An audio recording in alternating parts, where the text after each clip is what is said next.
Assalamualaikum warahmatullahi wabarakatuh. Perkenalkan, nama saya Liza Rahma Lestari dari kelas 1D.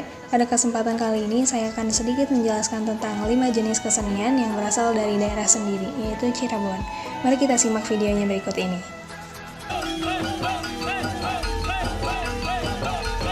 Nah, yang pertama, tari topeng Cirebon adalah salah satu tarian di Tatar Parahyangan. Disebut tari topeng karena penarinya menggunakan topeng.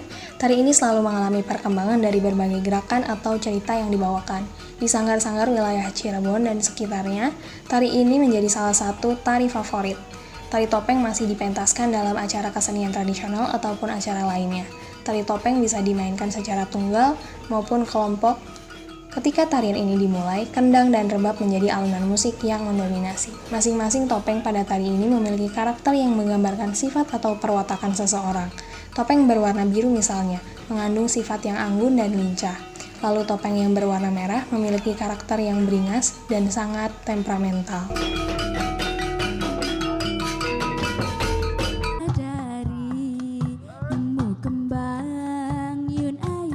Yang kedua, tari sintren adalah tari tradisional yang berasal dari Cirebon, tepatnya di wilayah pesisir utara.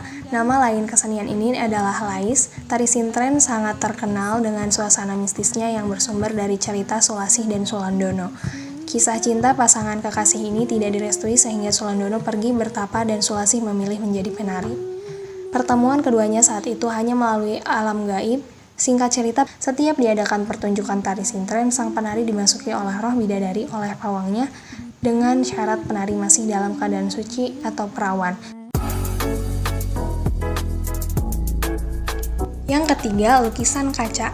Lukisan kaca sudah terkenal di Cirebon sejak abad 17.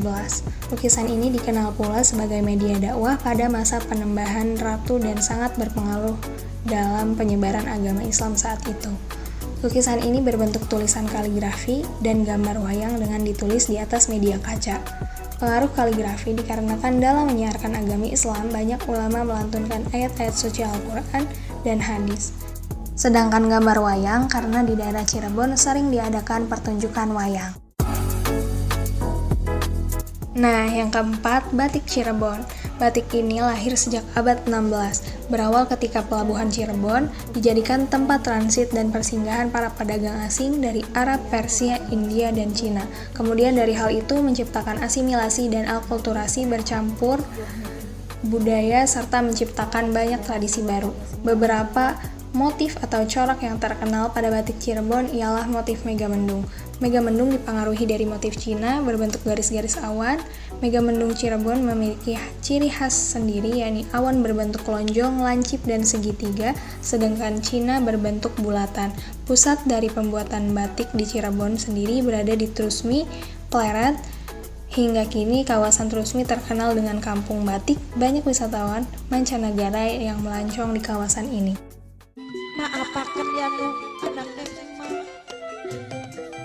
Ya, betul. Yang terakhir ini adalah tarling, disingkat gitar dan suling. Awalnya sekitar tahun 1930, seni musik ini hanya menggunakan dua alat tersebut.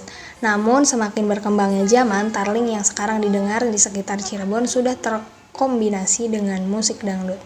Tak jarang lagu-lagu tarling yang berbahasa Cirebon di-recycle ke dangdut nasional dengan mengubah lirik menjadi bahasa Indonesia, sehingga penikmat musik dari Nusantara pun bisa mendengarkan arti lirik dalam musik tarling yang sering diputar bahkan ditayangkan di TV nasional.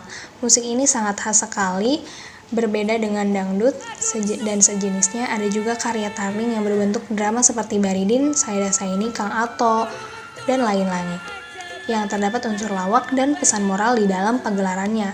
Liriknya pun menceritakan realita kehidupan manusia. Itu dia penjelasan singkat dari saya mengenai 5 kesenian yang berasal dari daerah saya sendiri, yaitu Cirebon. Terima kasih. Wassalamualaikum warahmatullahi wabarakatuh.